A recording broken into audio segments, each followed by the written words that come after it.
Très chers collègues, j'aimerais discuter avec vous d'un sujet qui me tient à cœur, d'une cause pour laquelle je me dévoue depuis 20 ans, la violence faite aux enfants. C'est un sujet qui nous concerne tous. Les violences faites aux enfants peuvent survenir partout et à tout instant. Je veux dire, par violence, tout acte, geste ou parole qui blesse un enfant sur le plan corporel, affectif ou mental. Ces violences, il en existe sous 3 formes principales. Physique, elles désignent les coups et blessures affligés à l'enfant ou encore des morsures, brûlures, etc. Psychologique, elles désignent les injures, les insultes, paroles humiliantes, dénigrement ou encore la négligence envers l'enfant. Et enfin, la violence sexuelle, qui désigne les tentatives et actes d'attouchement sexuel, les allusions et propos à caractère sexuel, les viols, l'inceste. Les cas de violence sexuelle sont largement sous-rapportés et les rares signalements n'incluent pas les tentatives, les menaces, les propos désobligeants ou les attouchements. Les cas signalés concernent généralement seulement les cas extrêmes de viol. Tout au long de mon cursus, j'ai eu à suivre plusieurs enfants victimes ou adultes ayant subi des violences pendant leur enfance.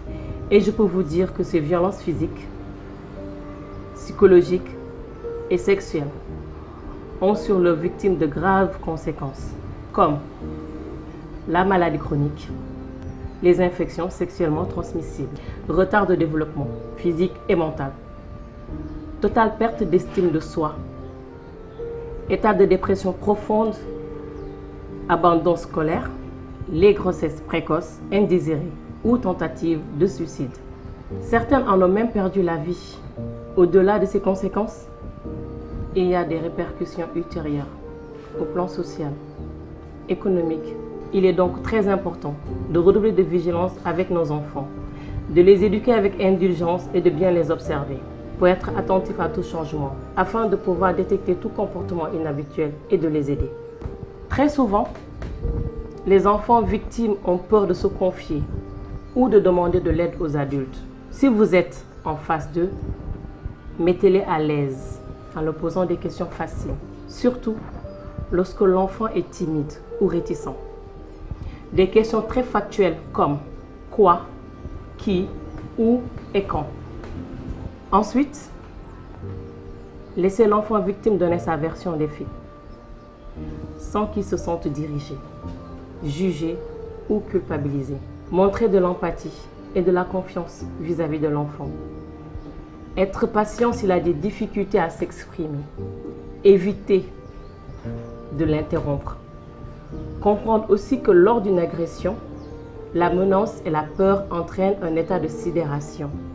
Un oubli total ou partiel des faits est très fréquent.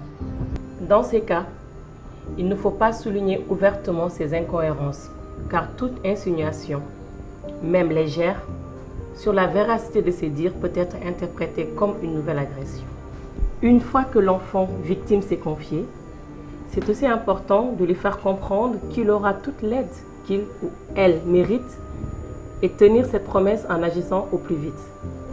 Je voudrais, avant de terminer, évoquer un aspect crucial de la prise en charge précoce.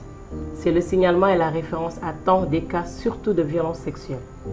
En plus d'être une obligation pour tout auteur ou témoin pour ne pas être passible de non-assistance à une personne en danger, les faits de violence doivent être signalés au plus vite avant les 72 heures.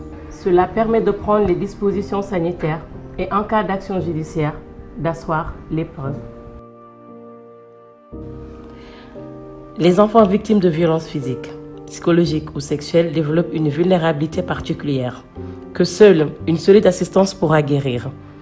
En tant que professionnel de santé, je conseille d'abord aux parents des victimes de réagir rapidement pour la prise en charge, car l'enfant peut être exposé à des risques graves. Ensuite, répondre aux besoins les plus urgents de l'enfant sur la base d'une évaluation claire. Et enfin, la conduire chez une structure spécialisée en vue d'une intervention rapide et efficace.